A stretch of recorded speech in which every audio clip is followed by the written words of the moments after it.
दोस्तों, दुबई को नकली बारिश क्यों करानी पड़ती है? दोस्तों, दुबई को दुनिया का कंफर्ट जोन और शान शौकत वाला देश माना जाता है और वहीं दूसरी तरफ दुबई इतनी शान शौकत के बावजूद अंदर से बिल्कुल सूखा हुआ है।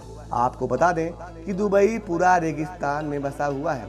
यही वजह है वहाँ पीने का पानी का कोई प्राकृतिक स्रोत नहीं है और इसीलिए दुबई पीने का पानी का इंतजाम के लिए क्लाउड सीडिंग करवाता है, यानी टेक्नोलॉजी की मदद से पानी बरसाता है। और आज हम इन्हीं टेक्नोलॉजी के बारे में जानने की कोशिश करते हैं। आखिर आर्टिफिशियल रेन यानी कृत्रिम बारिश कैसे की जाती है? आपको बता दें, दुबई यूनाइटेड अरब अमीरात यानी यूएई के 7 अमीरातों में से एक है और इस शहर को दुनिया के सबसे मशहूर और महंगे शहरों में गिना जाता है। और इतने खुशहाल दिखने वाला दुबई अंदर से पूरी तरह सूखा हुआ है। आपको बता दें, यहाँ बारिश पूरे साल 5 से 10 बार होती है, लेकिन पानी की जो समस्या है हल करने की पर्याप्त नहीं है।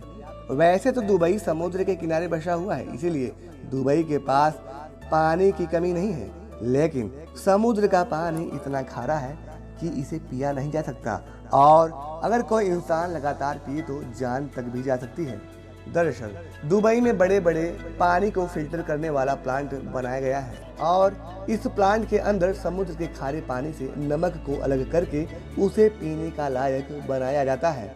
लेकिन इन प्लांट को चलाने के लिए बहुत ही ज़्यादा एनर्जी की आवश्यकता होती है और इस प्लांट का खर्चा बहुत ही ज़्यादा होता है। आपको बता दें कि इस प्लांट के द्वारा 1000 लीटर पानी को फिल्टर करने का जो खर्चा होता है $60 यानी 4400 रुपए तक आता है। तो जाहिर सी बात है कि पीने का पानी सरकार इतना खर्चा तो नहीं उठाएगी। सरकार खर्चे को कम करने के लिए दुबई सरकार ने एक सॉल्यूशन निकाल लिया और वो था क्लाउड सीडिंग टेक्नोलॉजी।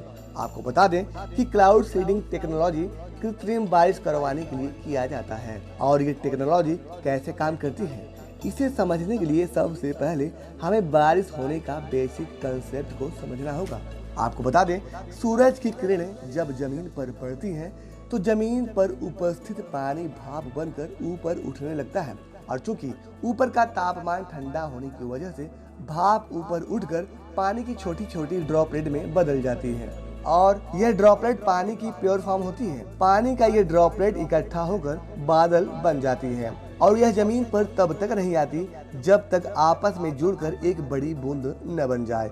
आपको जानकर हैरानी होगी, यह पानी प्योर फॉर्म में होने की वजह से एक दूसरे से जुड़ती भी नहीं, लेकिन इन ड्रॉपलेट से धूल या धुएं के कण मिलते हैं, जिसके बाद यह प्योर फॉर्म में नहीं रह जाती और एक दूसरे से जुड़ना शुरू हो जाती है और फिर जैसे ही इनका वजन बढ़ता है बड़ी बूंद बनकर पृथ्वी की ग्रेविटी के कारण नीचे आ जाती है। अब अगर क्लाउड सीडिंग की बात करें तो इस टेक्नोलॉजी से बादलों में छोटे छोटे ड्रॉपलेट को आपस में जोड़ने का काम करती है और जब पानी के ड्रॉपलेट आपस में जुड़ती है तो बारिश होने लगती है। दरअसल इस टेक्नोलॉजी में सिल्वर लोडियोड नाम का एक रासायनिक कंपाउंड बादलों के ऊपर छिड़का जाता है और इसका छिड़काव करने के लिए प्लेन का इस्तेमाल किया जाता है और जब ये रासायनिक कंपाउंड बादलों में जाता है और जाने के बाद छोटे छोटे पानी के ड्रॉपलेट आपस में मिलकर एक बड़ी बूंद तैयार हो जाता है। फिर इसके बाद बारिश होना शुरू हो जाती है। आपको बता दें